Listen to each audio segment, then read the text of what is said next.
Jadi hari ini kita akan belajar menggunakan media pembelajaran berupa flashcard dongeng.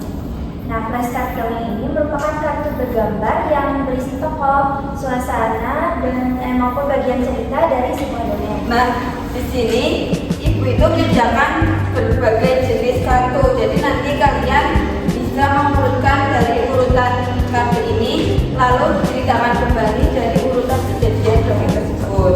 Nah, mungkin ibu kasih contoh dulu ya. Misal ini nih, kan awalnya ada gambar kancil melihat dari sungai. Kemudian yang gambar kedua itu ada kancil menipu buaya agar bisa berbaris. Kemudian ada kancil melompat di atas buaya untuk menyeberang sungai. Kemudian ada kancil ingin menyeberangi sungai. Lalu ada kancil berhasil menyeberang dengan selamat. Dan yang terakhir itu ada buaya berbaris sesuai perintah kancil. Tapi ini kan urutan dongengnya masih acak, jadi kita perhatikan dulu urutan dongengnya, baru kita sesuaikan urutan ceritanya. Jadi nanti anak-anak bisa maju ke depan, kemudian diperhatikan dulu ini narasi-narasi dalam flashcardnya, kemudian diurutkan dan dijelaskan kepada teman-teman yang lain. Nah, mungkin bahannya Bapak, hari Wahyu, hari sama mungkin siapa yang mau maju? Nanti dapat bintang. bintang.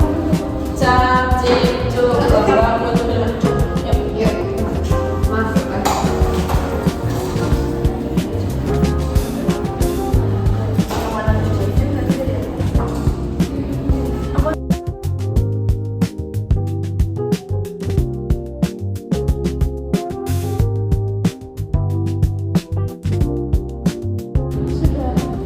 Oke, coba kita urutkan dulu ya.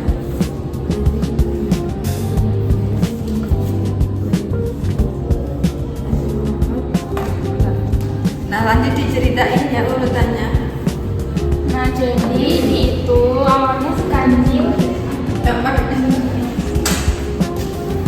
Nah, pertama itu ini ada kancil yang pengen menyeberang sungai, tapi gak ada jembatan. Terus dia tiba-tiba ketemu sama buaya. Terus dia bilanglah ke buayanya, kancil menipu buaya. Sama kancil punya ide buat menyeberangi sungai itu nanti naik buaya ini. Terus kemudian buaya ini berbaris sesuai perintah kancil tadi. Terus waktu si buayanya udah berbaris, kancilnya melompat di atas buaya untuk menyeberang. Terus akhirnya kancil berhasil menyeberang dengan selamat. Oke, terima kasih Bapak.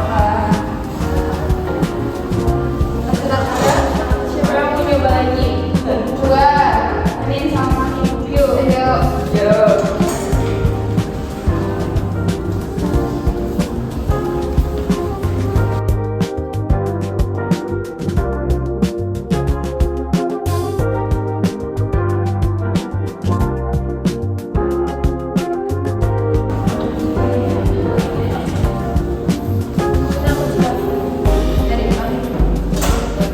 Ini yang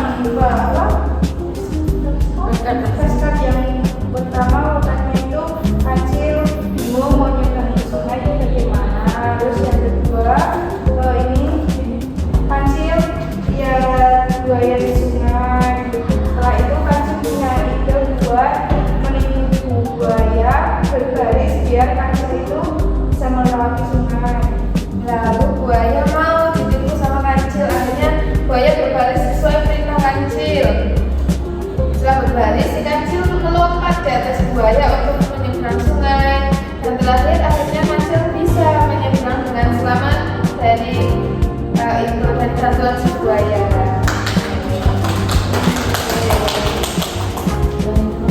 Terima kasih Mbak Adi dan Pak. Jadi kalian tidak hanya membaca cerita, tetapi juga belajar memahami alur cerita mengenai tokoh dan mengambil peran moral dari dongeng tersebut. Pesan moral yang dapat diambil itu yang pertama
tidak monoton.